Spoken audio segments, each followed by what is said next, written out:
My beautiful Facebook and Twitter family and friends. I'm here again at the WhiteHouse.gov website. Let you see, WhiteHouse.gov website, and I'm here because of a post that I read, and I wanted to see if I can confirm the information that I read. But anyway, before we go into this, I would like to ask each and every last one of you a huge favor.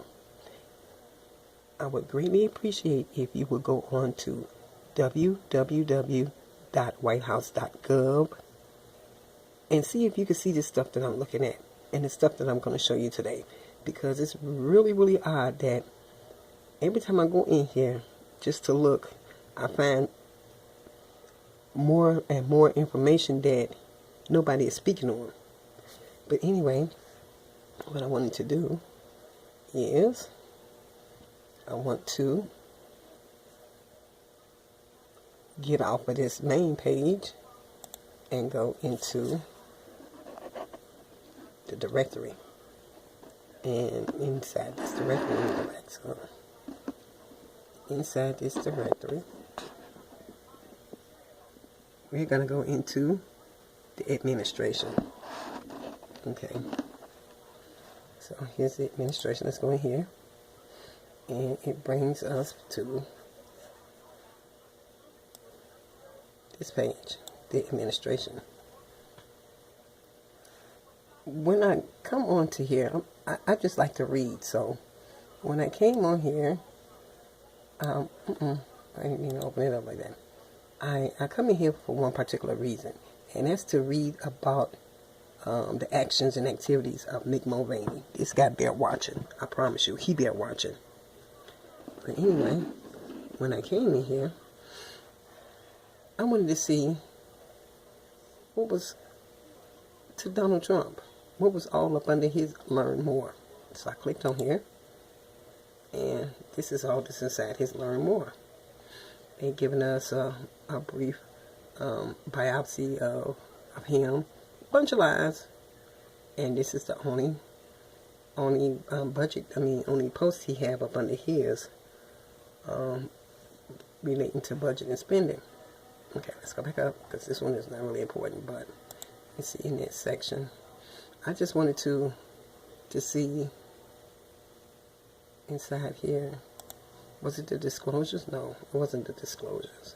But this is the disclosure form that they have there, ethics pledge, waivers, and staff salary from 2017, and financial disclosure. So if you want to request to see anybody's financial records, you have to sign a document. You have to affirm that the information you requested won't be used in no unlawful manner. If so, then a person in a penalty in the amount not to exceed $19,246 if they find you in violation of trying to use somebody's information, financial information. And that was all that was up under his. So let's go back to the administration and let's see what's up under Mike Pence, the VP. Let's go up under his learn more. And look how long his is. And when I hit this part and came to this part here, right here, Service Academy nominations. The Vice President is authorized to nominate individuals to the United States military, naval, and Air Force academies. Apply here. I didn't think that was a process for signing up for the military, but anyway, he have a long little biography, and basically not too much up under his either. So let's go back to the cabinet, and we're going to get to the executive offices. This office right here, the Office of Management and Budget, under the control of this guy right here, Mick Mulvaney.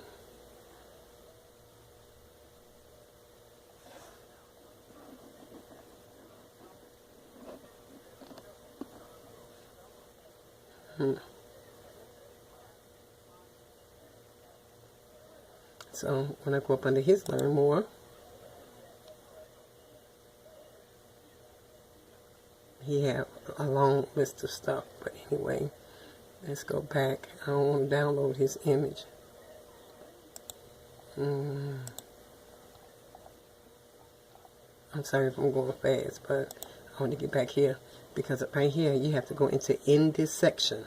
Go here, click here, and you see all of this up under the Office of Management and Budget. This is what he's in control of, all of this.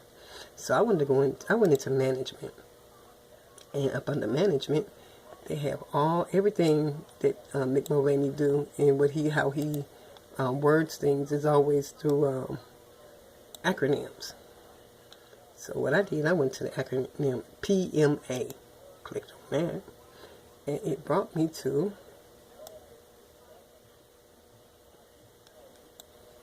the Office of Management and Budget, the President's Management Agenda. The President's Management Agenda lays the foundation needed to address the critical challenges where government as a whole still operates in the past.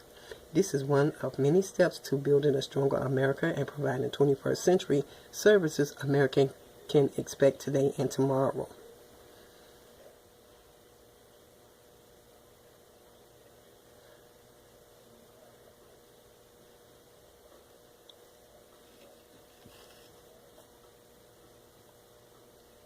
The reason why, I don't know what made me come in here and click on this particular portion anyway. But, you know I like to read, so I pulled it up. The President's Management Agenda.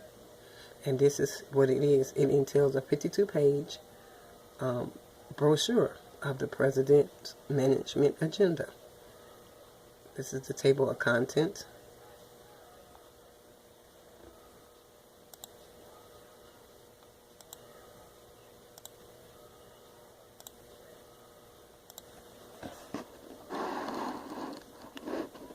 I want you to be able to see everything I'm looking at.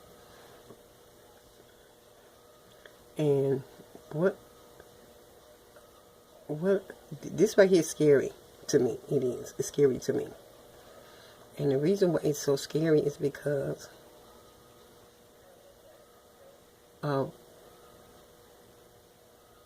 our thought process right now.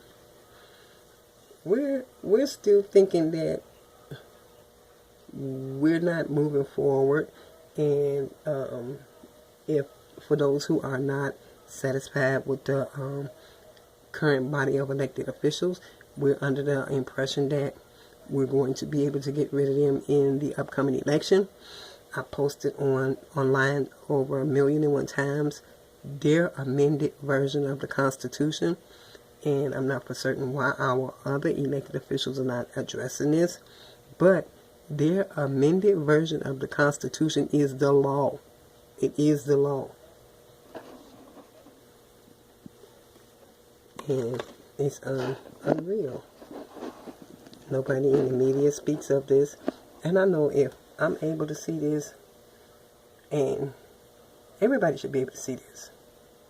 Everybody. I do notice that some people do go inside the White House website, and if they go inside there to get some of that old garbage that they pull out of here to post up here on their pages, why are they not looking at those stuff that's more important? Like the budget bill, the original budget bill. The budget bill is supposed to maintain or sustain the country, the United States of America, and the people. That garbage they put together, it has nothing to do with sustaining us as a people. Period. What about healthcare? Ain't nobody even speaking about healthcare no more. What, you all think we don't need healthcare anymore? We do. But apparently they don't, because they have another agenda for us while they're keeping us distracted with this garbage investigation. To hell with that crap. Trump ass is going. He not going nowhere. They not going to lock him up. They not going to lock their golden egg up until they through using his name to go over to sign all of these executive orders that they need to justify. And it's still even. I don't care how many executive orders they write. those executive orders do not supersede the laws of the Constitution, and this is what they're doing.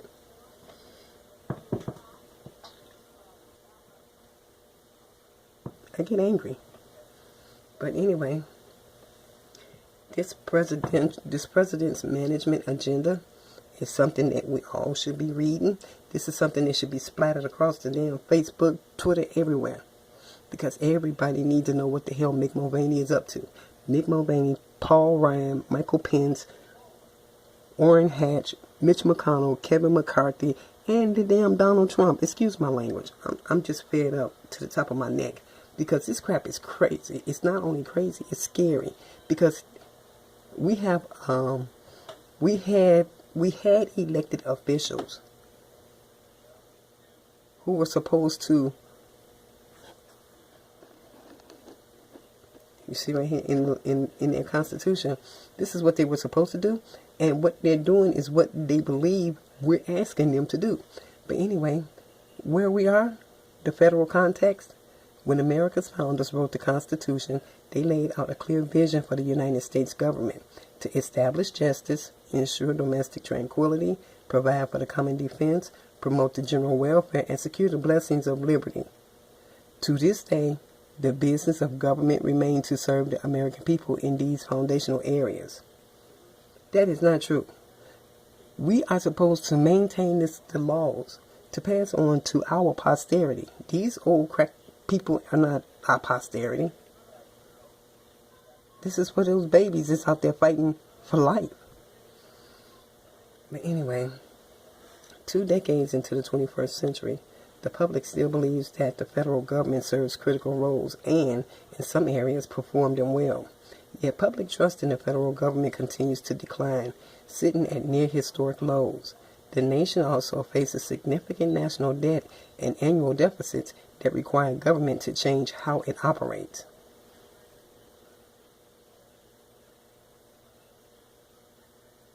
How we got here? Root cause, challenges, and effects. Despite good intentions, the federal government has become overly bureaucratic and complex in ways that have prevented agencies from seamlessly transitioning services to meet the needs of the 21st century. Many of these challenges and shortcomings arise from statutory, administrative, management, and regulatory practices designed in the past that no longer align to the realities of today. Major root cause challenges facing the federal government includes, accumulated regulatory burden. Over many decades, federal agencies have imposed countless regulatory requirements on individuals, businesses, landowners, and state and local governments. Some of these regulations serve important public purposes. Many regulations, however, are outdated, duplicative, or unnecessary, yet they continue to impose costly burdens. Careful reconsideration of the regulatory burdens is necessary to promote economic growth and individual freedom. Excuse me.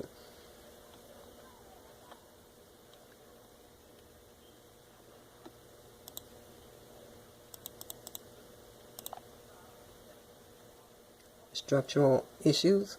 Silos across federal agencies and offices can hurt cross-agency collaboration, resulting in fragmenting citizen services or excessive cost to deliver the mission. For example, there are still more than 80 single-purpose welfare programs that comprise a federal safety net intended to help those living in poverty. Greater coordination is also needed within and among agencies, and would Congress to improve how we manage the federal government and to remove outdated regulations and other obstacles to change. Greater coordination is also needed within and among agencies and with Congress to improve how we manage the federal government and to remove outdated regulations and other obstacles to change. Decision-making processes. Efficient and effective decision-making is fact-based and transparent. However, government agencies do not consistently apply data-driven decision-making practices. Smarter use of data and evidence is needed to orient decisions and accountability around service and results. Moreover, despite advances in interactive, user-centered design, the American public often lacks the same opportunity to provide feedback on federal programs and services that it has for concerning services it receives from the private sector, making it harder to continuously improve federal services. Okay, let me read that one over again. Decision making and processes. Efficient and effective decision making is fact-based and transparent. However, government agencies do not consistently apply data-driven decision-making practices. Smarter use of data and evidence is needed to orient decisions and accountability around services and results.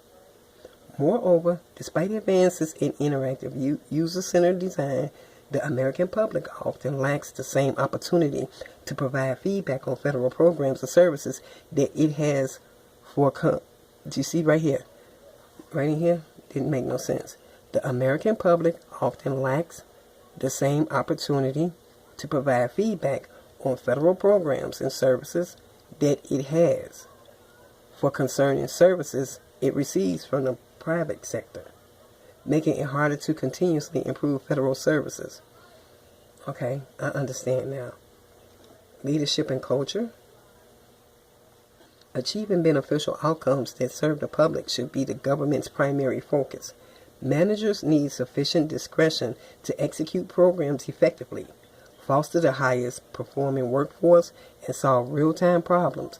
Yet service delivery sometimes suffer due to unnecessary bureaucratic hurdles. The administration will establish a transparent and data-driven accountability structure through quarterly reviews and public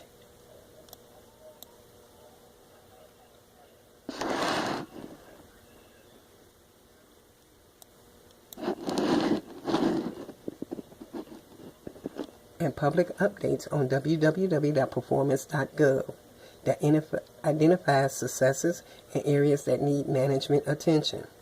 Capabilities and competencies. Antiquated, unsecured technology risk can leave the public frustrated and vulnerable. Too many federal employees perform outdated duties that rely on outdated skill sets, and government too often struggle to award effective, timely contracts. For example, one study found that the Department of Veteran Affairs spent more than 150 million hours on documenting and recording information.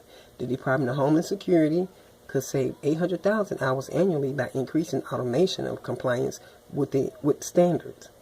The government needs more nimble and effective approaches to keep technologies and workforce skills current and to ensure that the federal workforce can meet future needs.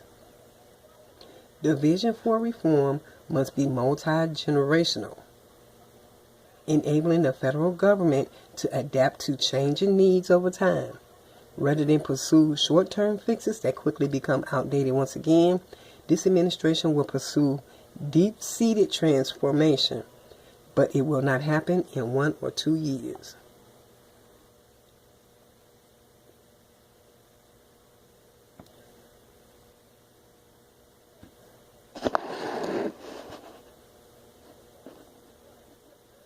How will we get there?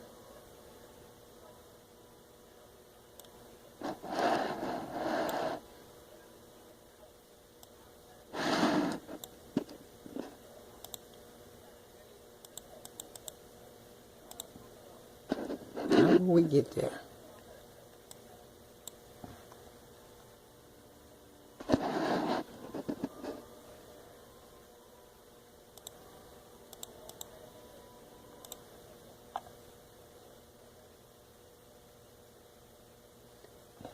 The vision for reform must be multi-generational, enabling the federal government to adapt to changing needs over time. We cannot pursue short-term fixes only to see government quickly become outdated once again. Deep-seated transformation takes time and will not happen in 1 or 2 years. This administration believes that modernizing federal government represents a profound bipartisan opportunity to work across branches of government and political differences to align the mechanics of government to better meet America's needs. To this end, the administration looks forward to working with Congress and non-federal entities to promote dialogue that quickly leads to action.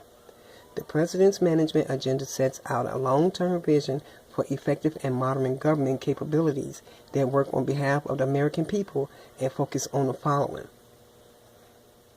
The mission: the American people count on the federal government every day, from national security to infrastructure to food and water safety. Public servants must be accountable for mission-driven results, but must also have the necessary tools and resources to deliver. Public servants. Under service, federal customers range from small businesses seeking loans to families receiving disaster support to veterans-owned proper benefits and medical care. They deserve a customer experience that compares to or exceeds that of leading private sector organizations, yet most federal services lag behind the private sector. Stewardship. Effective stewardship of taxpayer funds is a crucial responsibility of government. From preventing fraud to maximizing impact, taxpayer dollars must go to effective programs that produce results efficiently. For example, the 2019 budget conservatively projects that $187 billion in savings can be achieved over the next decade through the prevention of improper payments alone. Progress on these complex and interconnected challenges has been attempted in the past but often failed due to siloed effects. Getting traction calls for broader system-level thinking to tackle interconnected barriers to change, most notably related to aging technology infrastructure, disconnected data, and an outmoded civil service framework. Let me repeat that. Getting traction calls for broader system-level thinking to tackle interconnected barriers to change. Most notably related to aging technology infrastructure, disconnected data, and an outmoded civil service framework. That's the law. As a result, modernizing government for the 21st century requires work in three key areas.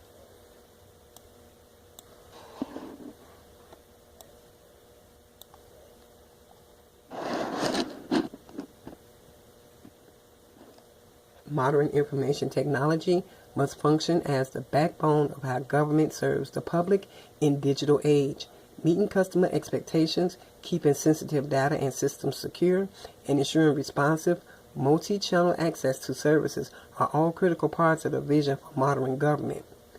Data, accountability, and transparency initiatives must provide the tools to deliver visibly better results to the public, while improving accountability to taxpayers for sound fiscal stewardship and mission results. Investments in policy, people, processes, and platforms are key elements of this transformation and require cross-agency cooperation to ensure an integrated data strategy that encompasses all relevant governance. Standards, infrastructure, and commercialization challenges are operating in a data-driven world.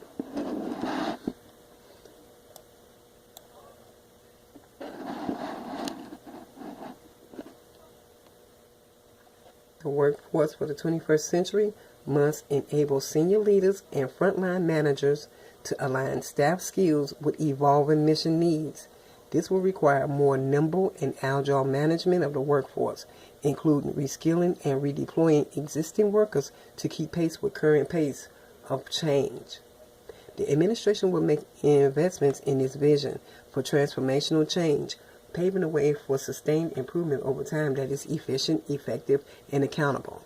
The administration will carry out this important work using multiple tools that, together, will yield tangible improvements for the nation, its people, and the economy. The President's management agenda lays the foundation for this work that will address critical challenges where government as a whole still operates in the past. I'm not going to read this whole thing.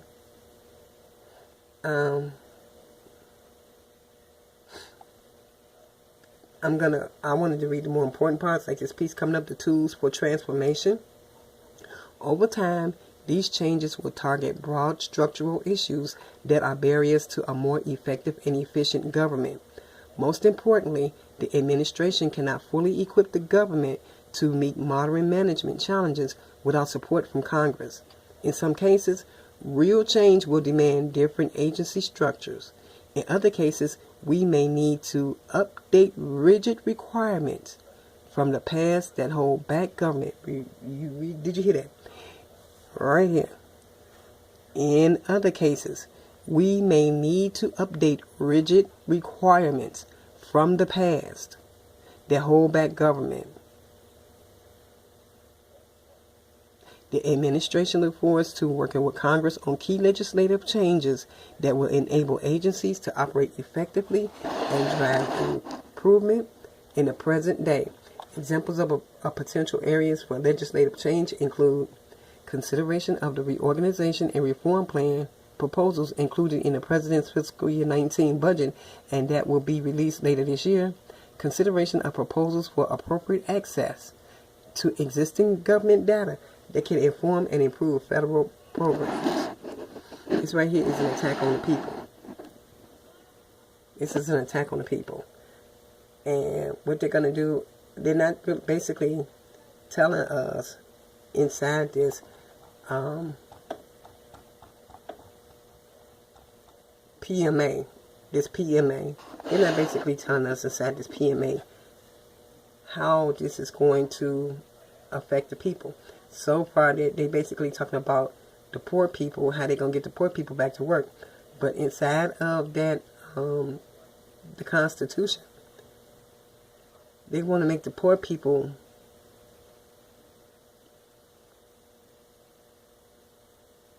suffer, basically, because this is supposed to be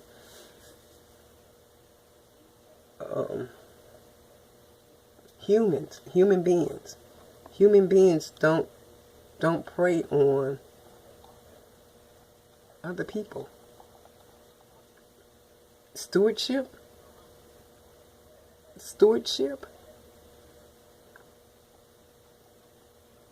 And they have to make changes in the laws. Mick Mulvaney already did a lot of that already.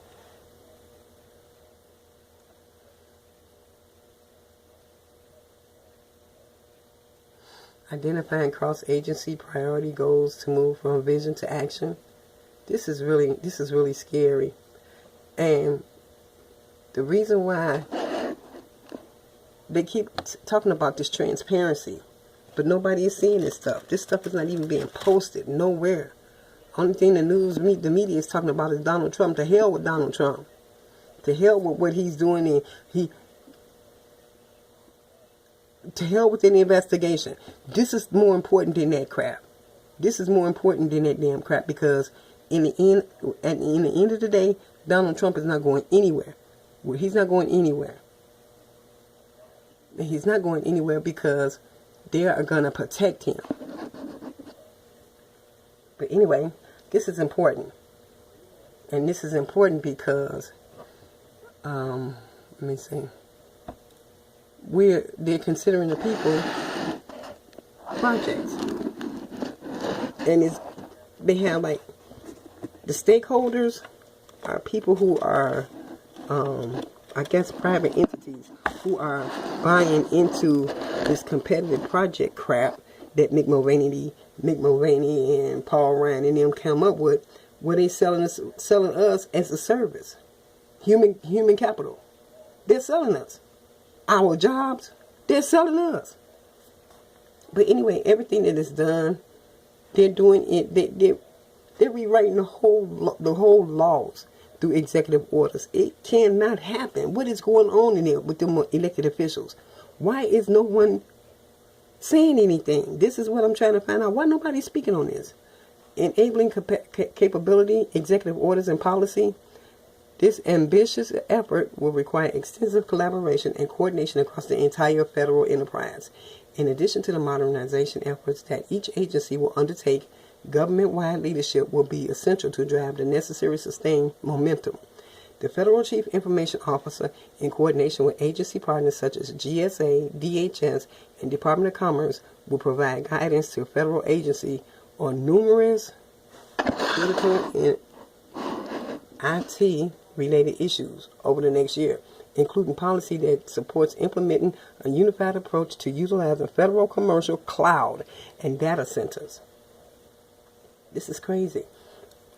I'm just asking if we can take a minute and just read what they're getting ready to do to us. Let's stop talking about Donald Trump because it's not going to matter. Let's even stop talking about that election because that's not going to matter. It's not going to matter because they wrote it in the law, and nobody wants to. Nobody want to pay attention. Nobody don't want to pay attention to what they're saying. They wrote this crap in the law. Let's see. For the management again here. What's the OPP? The Office of Performance and Personnel Management. I don't want to be in there. I wanted to show you legislator. Let me see if this is it. Statements of administrative policies. I know I already showed you all that. All of the laws that he didn't disapprove. And this is what he's saying about the burdensome federal regulations. These regulations are put in place to protect us. And they want to take them away. They're taking them away from us. You see that? This is all his stuff. So they're going to be controlling everybody's money. Everything is going to go through one entity. And that's going to be Mick Mulvaney.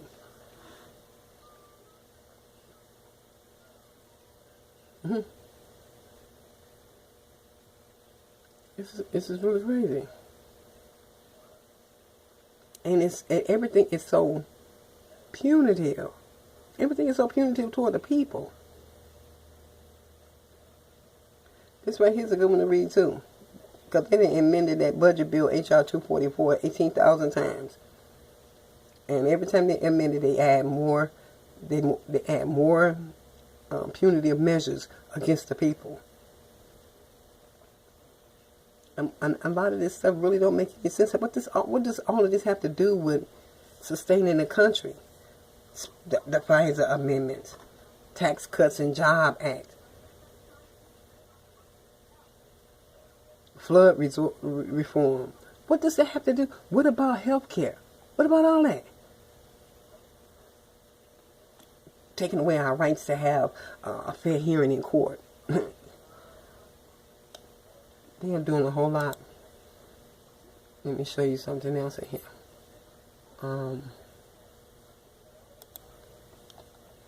Up under Mick Mulvaney.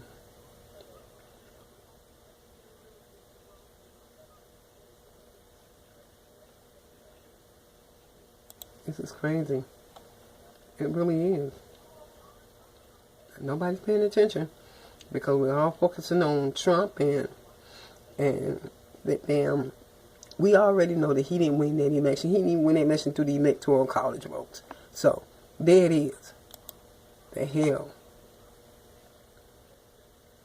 Let's see. What's up on there? It was up under one of these.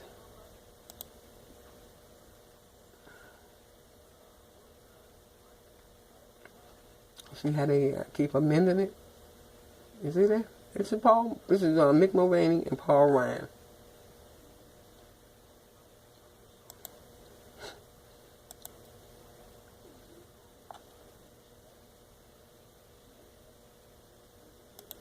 All of this is up under the control of Mick Mulvaney.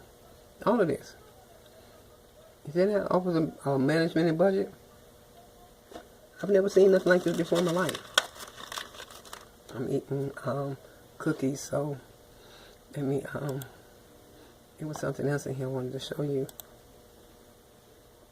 Was it up under SAPs? I think we've been through the SAPs before. Statement of Administrative Policies. It was one of these in here that I wanted to show you.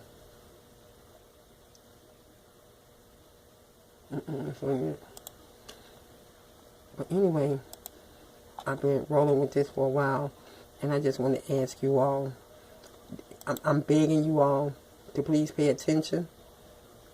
Stop focusing on that investigation, because that investigation is not important. It really isn't. It's a diversion. It's a distraction.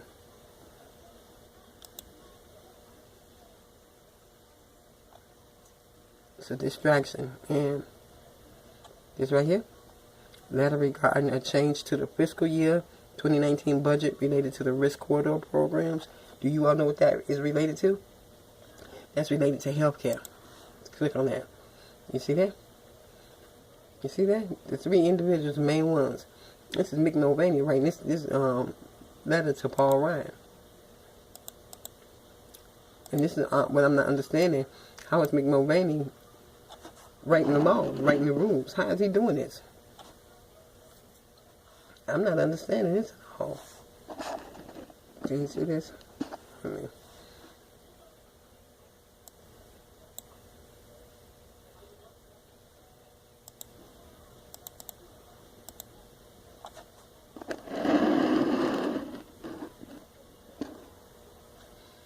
Where he's saying to the dear Mr. Speaker, I'm writing to inform you of a change to the fiscal year 2019 budget related to the risk corridor program. Since submission of the fiscal year 2019 budget on February 12th, the Department of Health and Human Services has determined that its accounting treatment of the risk corridors program that began during the prior administration required adjustments at the conclusion of the 3-year program. Accordingly, HHS has made accounting changes negating the need for resources included in the fiscal year 2019 budget. Therefore, we are changing the President's budget to remove these resources from the budget. The Office of Management and Budget will formally reflect this change in the mid-session review update or sooner if appropriate. Sincerely, Mick Mulvaney. Identical letter sent to the Honorable Michael R. Pence. Okay, so I need you all to, if you can, take a minute. Let's stop focusing on that investigation and let's start making our elected officials accountable to reveal this stuff that they're allowing to happen. Okay, I'll talk to y'all later. Bye-bye.